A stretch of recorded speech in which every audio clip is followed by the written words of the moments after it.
galera, beleza? O professor Thiago na área com mais uma videoaula focada na prova do Colégio Naval. Vamos lá.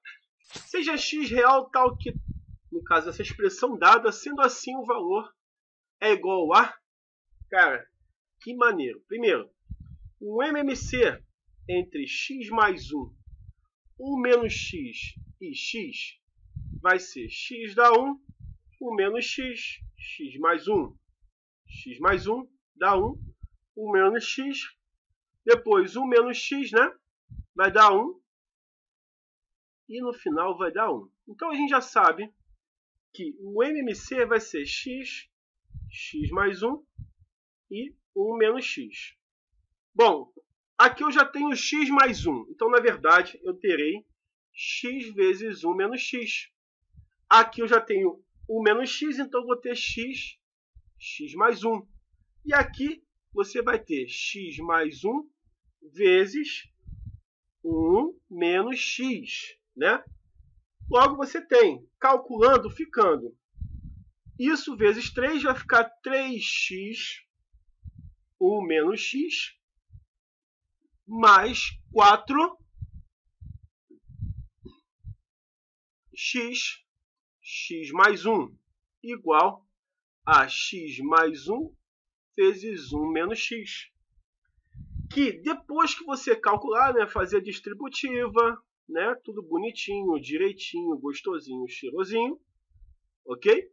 Você vai encontrar 2x ao quadrado mais 7x menos 1 igual a 0. Onde você vai ter, né, calculando a equação de segundo grau, delta igual a 57.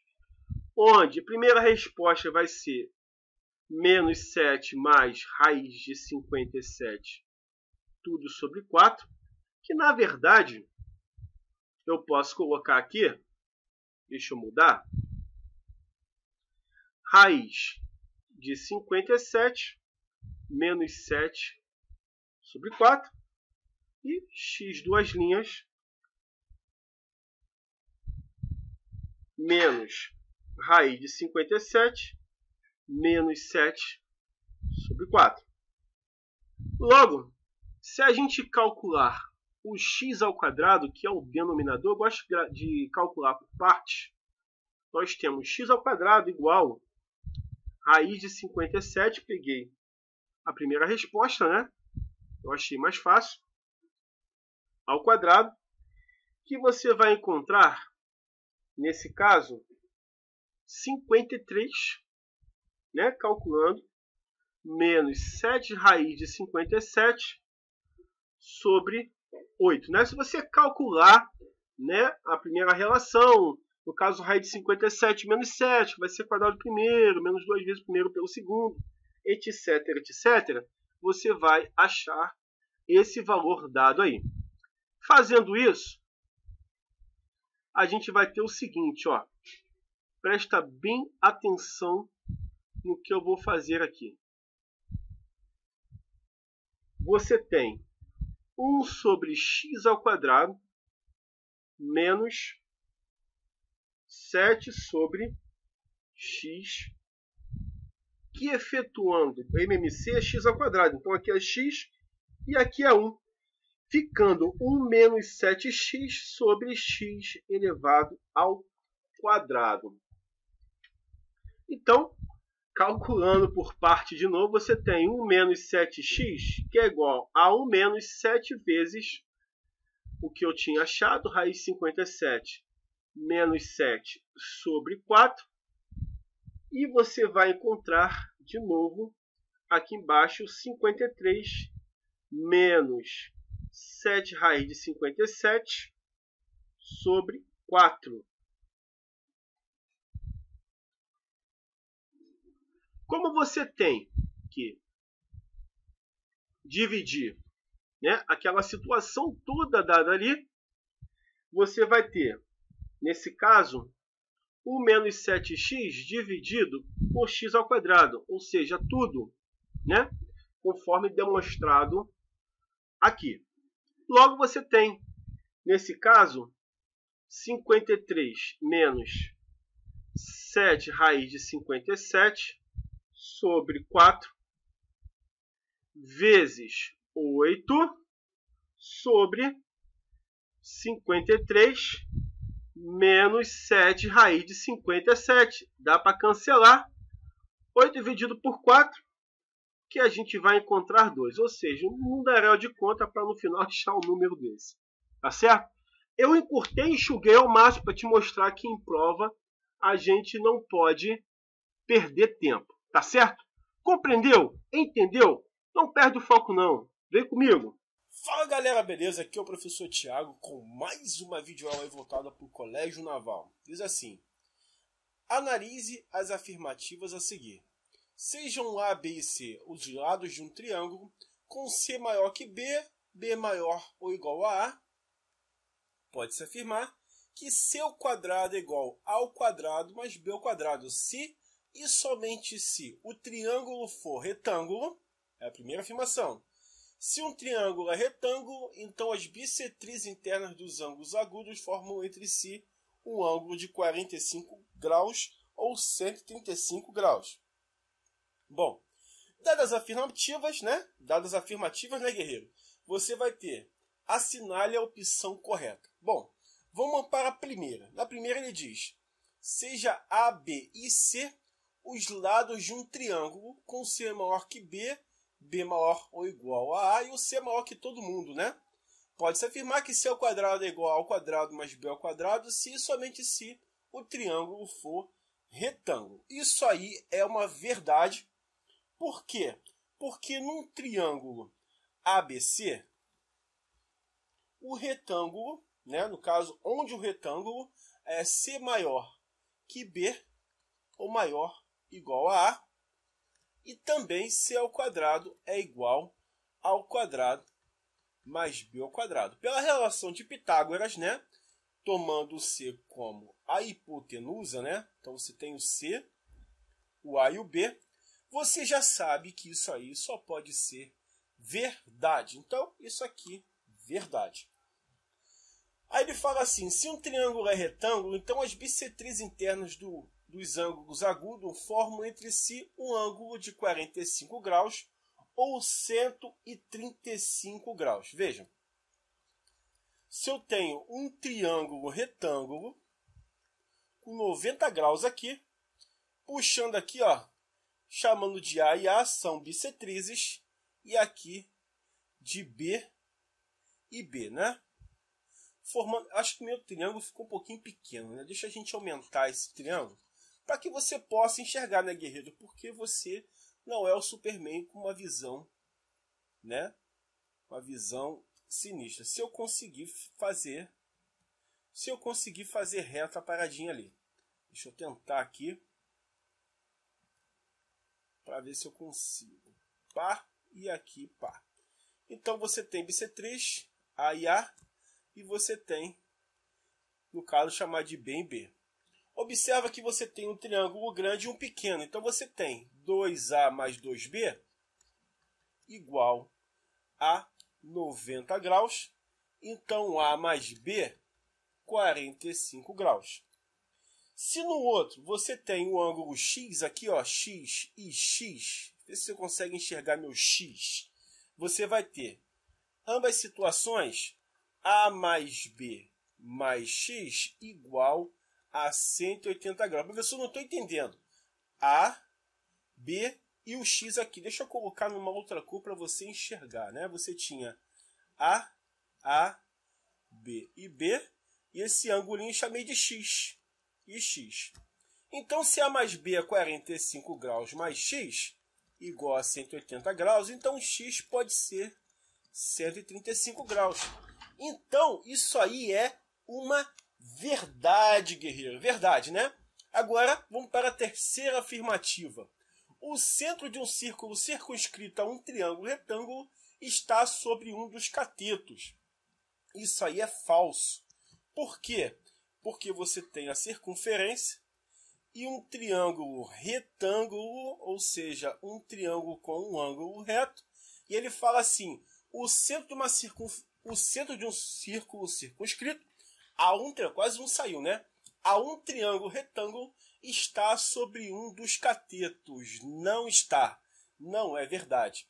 E a quarta afirmativa é: o baricentro de um triângulo retângulo é equidistante dos lados do triângulo. Também vai ser falso. Por quê? Se você tem um triângulo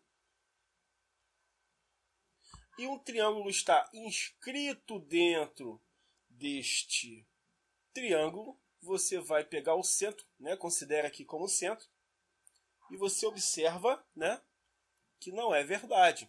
E eu vou dizer por quê. Porque os pontos equidistantes dos lados de um triângulo, qualquer é o incentro. Então, falso. Então, só pode ser somente a alternativa 1 e 2, que vai ser, né, no caso, as afirmativas 1 e 2, e só pode ser a alternativa A dessa questão. Compreendeu? Entendeu? Não perde o foco não e vem comigo. Um triângulo isósceles ABC tem base BC 16, os lados congruentes AB e AC 17. O raio do círculo circunscrito ao triângulo ABC em centímetros é igual a... Então você tem um triângulo, certinho? Um triângulo, e você tem o círculo dentro do triângulo, está? Círculo inscrito. Se você ligar esses pedaços aqui, ó, deixa eu te mostrar. Você vai formar 3 triângulos, né? Que aqui você vai ter 90 graus, aqui você vai ter 90 graus e aqui você também vai ter 90 graus. Bom, o perímetro, ou melhor, o semiperímetro, já que aqui é 17, 17 e 16, a gente tem 17 mais 17 mais 16 dividido por 2, que é o semiperímetro, que vai dar 50 dividido por 2, que é 25. Para que calcular o semiperímetro? Para a gente trabalhar a fórmula de Heron, que é P menos P, ou melhor, P menos A, P menos B e P menos C, né? E a raiz pegando geral. A raiz é pegadora. Então você tem o P, 25, 25 menos A, que é 17, depois 25 menos B, que é 17, depois 25 menos 16, e a raiz pegando geral. A raiz é pegadora. Aí você tem aí, né, essa situação. Logo você vai encontrar a área do triângulo, raiz quadrada de 25 vezes 8 ao quadrado vezes 9. Por que eu coloco assim? Porque simplesmente você vai tirar a raiz quadrada. A raiz quadrada de 25 é 5, de 8 ao quadrado é 8 e de 9 é 3.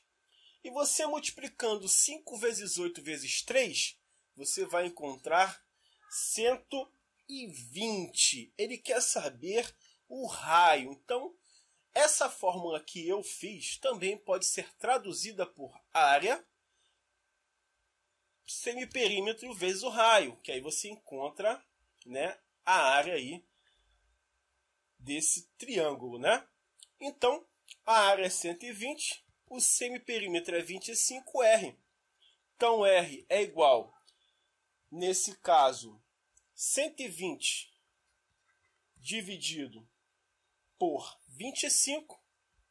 Então, você vai encontrar, simplificando por 5, um exemplo, a gente vai ter 24, né? 24 quintos, né?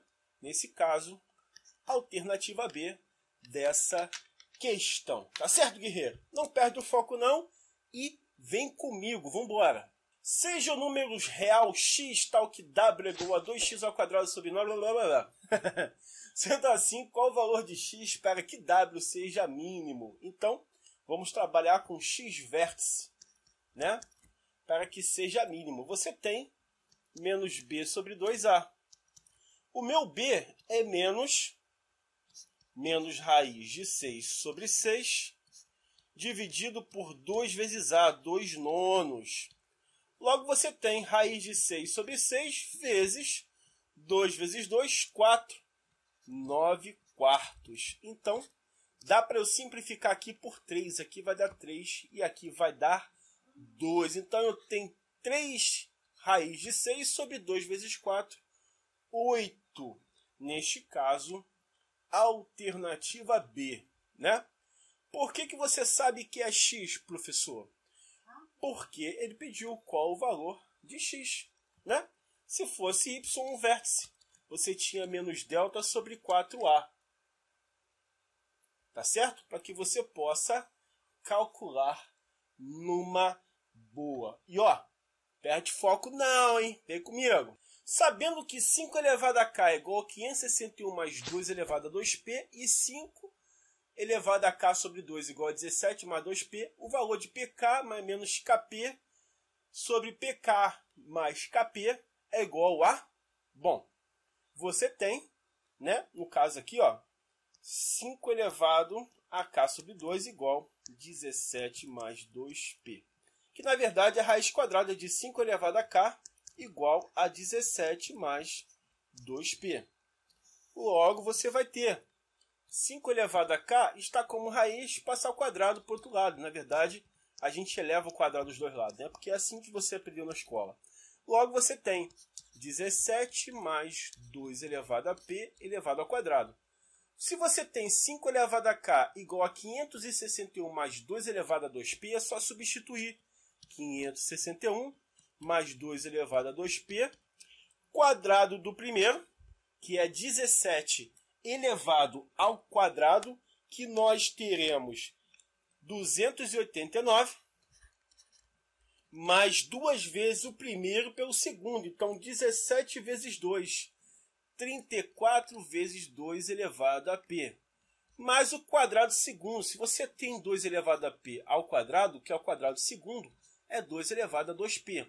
Que como são simétricos, já posso cancelar de boa. Por quê, professor? Se eu passar para o outro lado, fica negativo, guerreiro. Então não precisa eu continuar com essa conta. Então a gente vai ter 34 vezes 2 elevado a p igual a 561 menos 289. Logo você vai encontrar 272, né, nessa subtração, 34 vezes 2 elevado a p.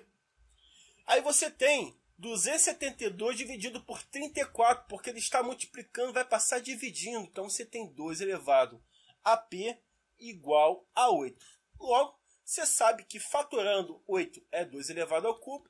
Se ele é igual a 2 elevado a p, logo o meu p vai ser igual a 3. Prontinho, resolvido aí, né? Agora, o que a gente tem que fazer? A gente tem que achar o pk. Se eu tenho o meu p valendo 3, vamos calcular o k, né? Para a gente poder resolver essa situação aí. Deixa eu apagar. Não esquece de curtir, de compartilhar a videoaula e também comentar. Ela é muito importante, pessoal, para o engajamento aí do canal no YouTube. Melhora a nossa situação nas pesquisas. Então, se você puder, curta, comente e compartilhe, se possível, ou faça um deles para ajudar a gente. Você tem 5 elevado a k igual a 561 mais 2 elevado a 2p. Eu pegaria qualquer uma das expressões. Eu escolhi essa aqui porque eu achei mais fácil. Então você tem 5 elevado a k igual a 561 mais 2 elevado a 2 vezes 3. 2 elevado a 3, ou melhor, 2 elevado a 2 vezes 3 é 6. Então você tem 6 aqui, 561 igual a 5 elevado a k. 2 elevado à sexta potência é 64. Então você tem 5 elevado a k igual a 561 mais 64. Então, somando você aí com o 561, você tem 5 elevado a k igual a 625.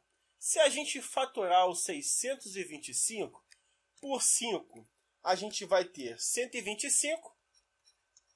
Por 5, a gente vai ter 25.